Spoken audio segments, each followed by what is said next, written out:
Okay, good morning, everyone.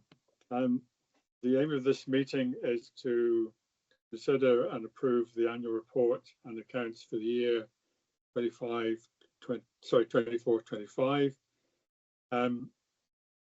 Apologies that we haven't been able to put this into a standard public meeting in person. The reason for that is the timetable we have to adhere to for submitting the accounts and the report to NHSC. So apologies for that. We've had to do this online. Any apologies for non-attendance, please? We do have a few apologies, but they will be updated in the minutes. Okay, thank you. And shared around that way. Okay, thank you. Any declarations of interest on any item on the agenda? No? Okay, thank you. Let's move on then to the main agenda, and it's the Integrated Care Board Annual Report and Accounts for 24-25. Claire. Thanks, Roger. So as Roger's introduced, we bring for the board's consideration today our annual report and accounts for 2024-25. Those reports also include our annual governance statement and also a management letter of representation that Simon will sign once we have approved the accounts and annual report today.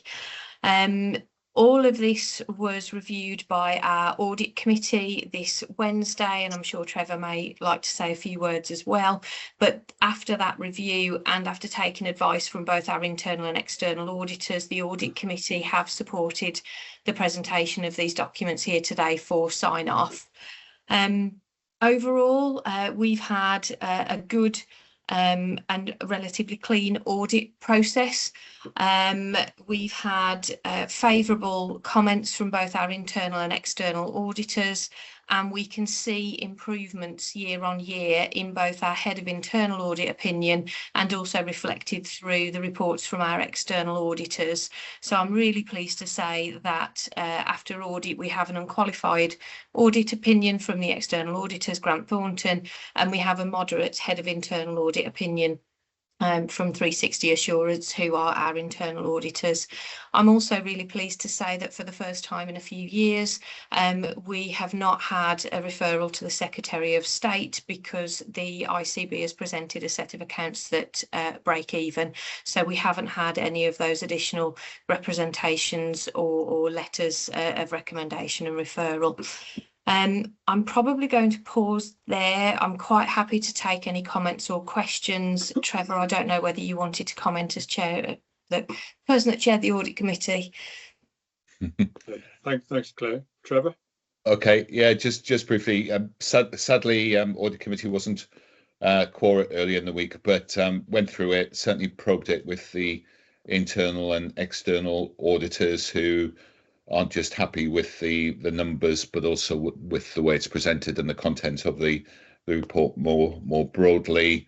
Claire's already described sort of unqualified accounts, and so nothing to raise as any concerns at all. So yeah, as I say, formally, because it's not audited, we can't say that it was formally recommended by audit committee, but everybody who was there certainly was happy to do that. Lovely. Okay, thank you, Trevor. Any further questions or comments for Claire at this stage from anybody in the meeting? Roger, I can't appear to raise my hand, but I'd like to come in if that's okay. Okay, go ahead, Simon. Thank you. And apologies if I lost that function somewhere. I mean, look, I think Claire set out the accounts in terms of the progress that's been made. Clearly, we would all recognise the amount of work still to do across Shropshire, Telford and Wrekin, and this needs to be the building blocks of the direction of travel. But absolutely appropriate for me equally to say thank you to colleagues for the work, effort and contribution to get us to this point. It is a significant progress from an ICB and a system perspective in terms of the accounts and in terms of the external and internal audit opinion compared with previous years, as Claire has set out. And we need to absolutely use that as a stepping stone in terms of continued improvement and delivery of the plan this year. I would also recognise that that what we articulate and demonstrate and show around the continuing challenges in performance remain significant in some areas when we look back at 24-25. But again, recognising the progress that's being made in that space and the delivery of the 25-26 plan becomes really paramount to build on that where we exited 24-25 from. So, but by no means complacent. By no means just saying our work here is done or this is okay, because we've still required significant deficit support funding from NHS England. So just balancing that progress with the reality of where we're at, but an absolute system commitment. And I know I can see system partners on the call, system partner commitment to deliver the 25-26 plan, both in terms of those performance metrics to improve outcomes for the population that we serve, as well as continuing that financial improvement delivery as well. Okay, thank you, Simon. Well said. Thank you. Any other points colleagues wish to make on the call?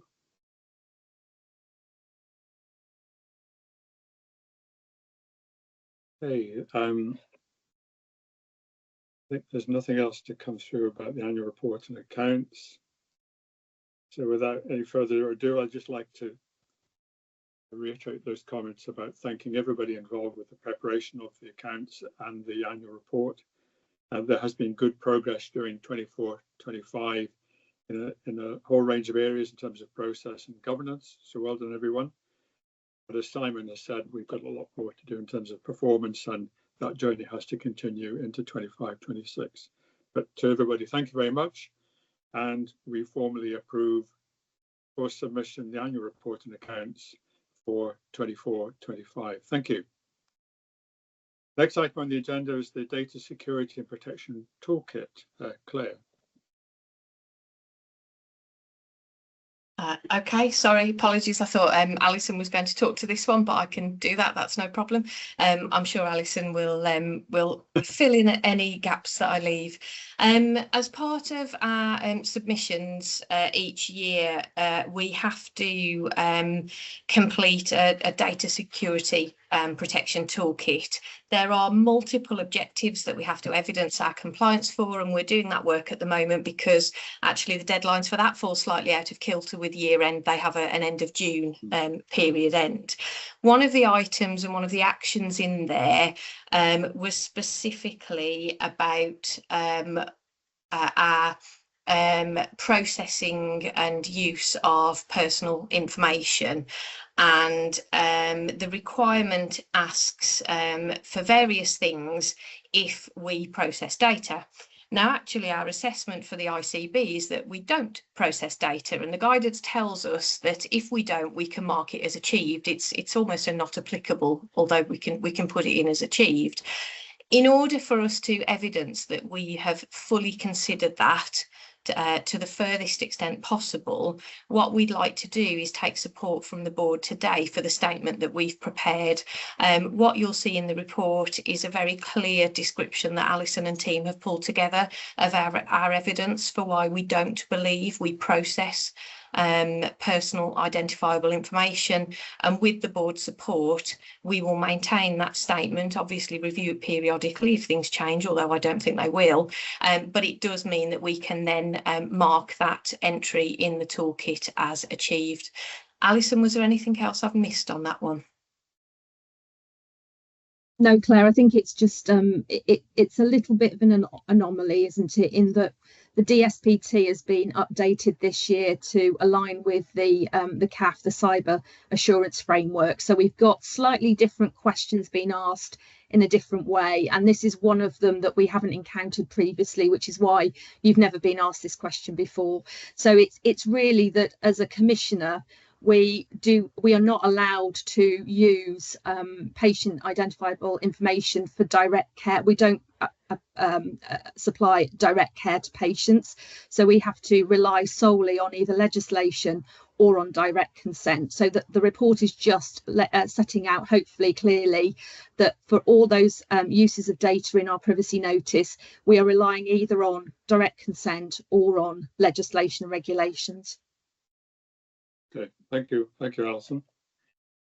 Thank you, Claire and Alison. Any questions or points to be raised from colleagues on the meeting? Okay, so it's an interesting point around this is indirect as opposed to direct care. So that's an important point. And the recommendation is that the board is asked to prove that objective E3.A can be marked as achieved for the integrated care board, as we do not process data that's used directly for providing care. Okay, happy to approve that recommendation. Good, thank you.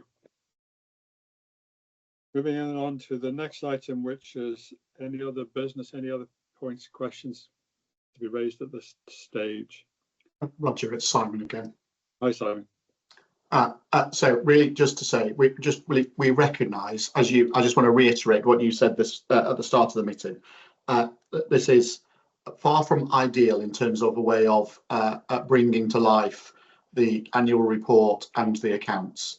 But we've got a statutory duty to meet the deadline for national submission that doesn't align with our board paper and board meeting deadline. However, the intention to have an annual general meeting and a focus to bring this to life so that we get an opportunity to really think about both the positive progress, but also the areas of continuing challenge is a really important piece. So there's a process bit today that you've set out for us to meet the deadline, but by no means is this the end of this conversation to enable us to bring to life and to recognise the work and effort that's gone in both in the system and across the system, as well as then the work of Martin and colleagues to really bring that to life in the annual report. So just wanted to be really explicit in that space, Chair. Thank you, Simon. Well said, and I think we all support that. And we want to have as much open discussion around this as we can. But as you say, this is a submission we have to do as quickly as possible. Thank you. Without any further ado then, that is any other business completed. Our next meeting of the board is next week on the 25th of June. And in the meantime, thank you very much for your participation today, and have a good weekend. Thank you. Bye-bye.